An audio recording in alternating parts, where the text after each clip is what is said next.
Hi everyone, this is Nupur and today we will be discussing about the topic cheloscopy. Identification is of a paramount importance in any forensic investigation, right? With the advancements in the science and technology, person identification techniques have become more refined and prevalent. The techniques range from the renowned methods like fingerprinting analysis, DNA profiling, and to the recent developments like retinal scanning. Different methods are used depending on the type and the nature of evidence available for the investigation.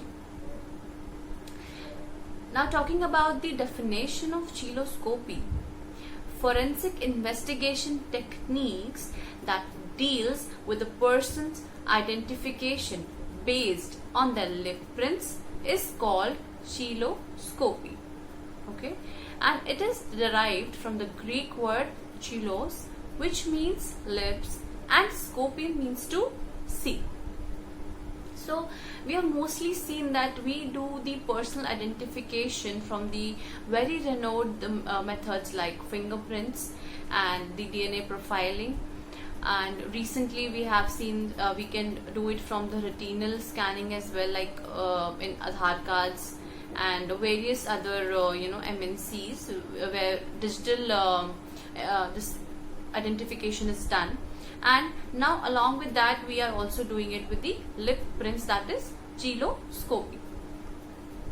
So human identification is a universal process, as we all know, and it is based on the scientific principles, mainly involving fingerprinting, right? Theory of uniqueness is a strong point used in the analysis of fingerprints to convince the court of law. So here we are talking about the fingerprints basically. Then likewise, even the lip print is unique of an individual and hence beholds the potential for identification purpose, right? Thus, lip prints can be used to verify the presence or absence of a person at the scene of crime. The wrinkles and grooves on labial mucosa, called as sulci laborium, form a characteristic pattern called the lip prints, and the study of which is referred to as cheloscopy. Okay. Now, the study of the labial impressions occur through the analysis of the lines, fissures, wrinkles, and striae present in the lips. Its application is advantageous and quite useful, but when confronting to the lip impressions left on the object such as or any belongings such as cups, bowls, cigarette butts, paper napkins, or even on cushions, or used in similar cases of suffocation. When a lip mark is related to a victim or suspect at a crime scene, then it becomes an evidence and has to be analyzed as such. Now talking about the history of cheloscopy. So cheloscopy has a long history, okay? The biological phenomena of systems of furrows on the red part of human lips was first noticed by the anthropologist R. Fisher, was the first to describe it in 1902. Okay, as early in 1932, Edmund Locard, one of the France's greatest criminologists, recommended that use of lip prints for the identification of a person. Until 1950, however, anthropology merely mentioned the existence of the furrows without suggesting a practical use for the phenomena. Obviously, anthropology may be saying correct at that time, but now the idea of using lip prints for identification was first suggested by Le Moyne Nieder.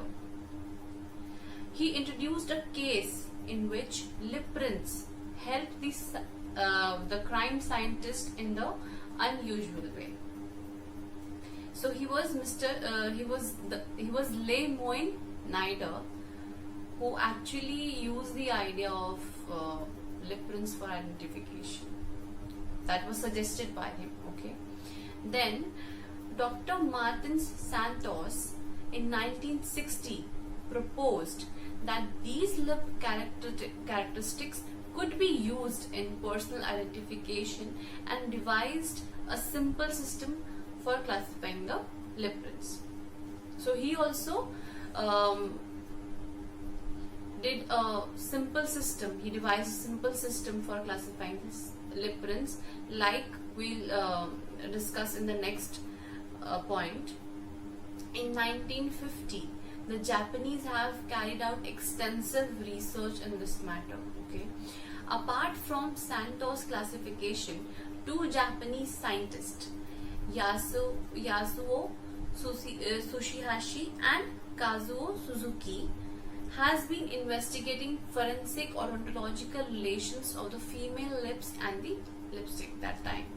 They said that there was an individual specificity in the morphology of the lip grooves, and they divided the lips in 4 quadrants and devised their own classification of 6 types of grooves. Okay, then they demonstrated that no two lip prints manifested the same pattern.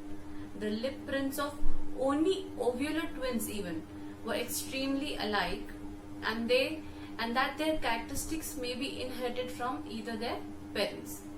Okay. Then he found that the lip prints did not change over a period of time. It was observed in his study that no two uniovular twins had exactly identical lip print patterns. Then he also found that following trauma to a lip, it resumed its groove pattern after healing. So whenever there is a trauma to that lip, it resumed back to its original pattern after healing. Then, based upon the research by the 2 Japanese scientists mentioned above, it was established that the arrangement of the lines on the red part of human lips is individualistic and unique for each human being, right?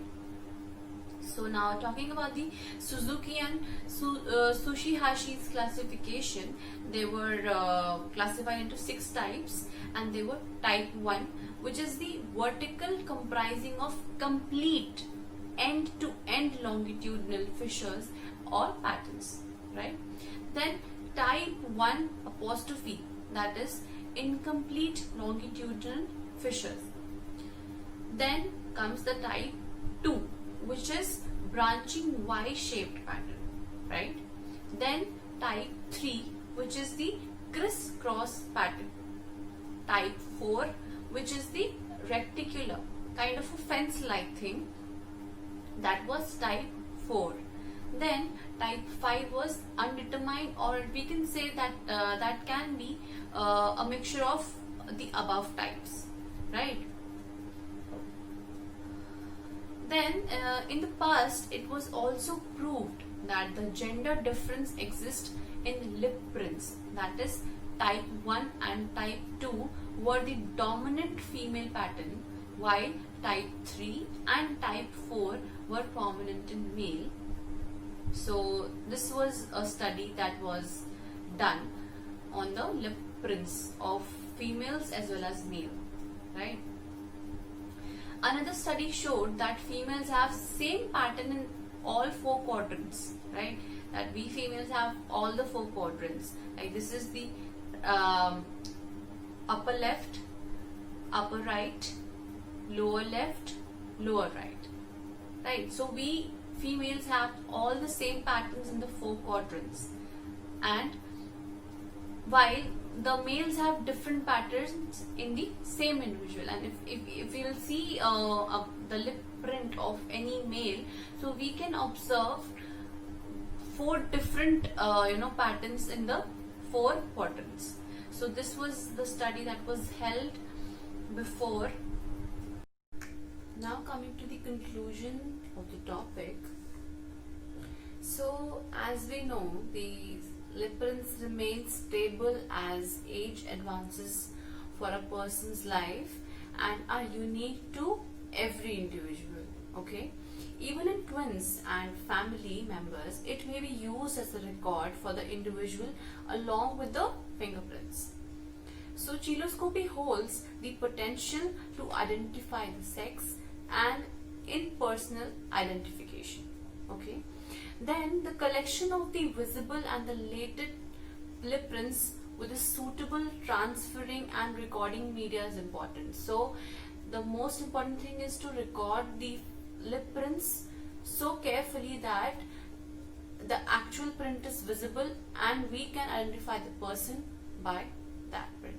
So we must have learned in our practicals how to take the lip prints and identify the patterns in that.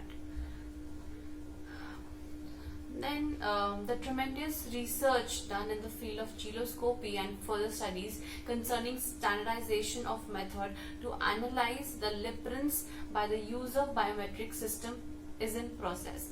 And like fingerprints we have, like retinal scanning we have in the biometric systems in the today's scenario. So this chiloscopy is also in the process of getting the biometrics done.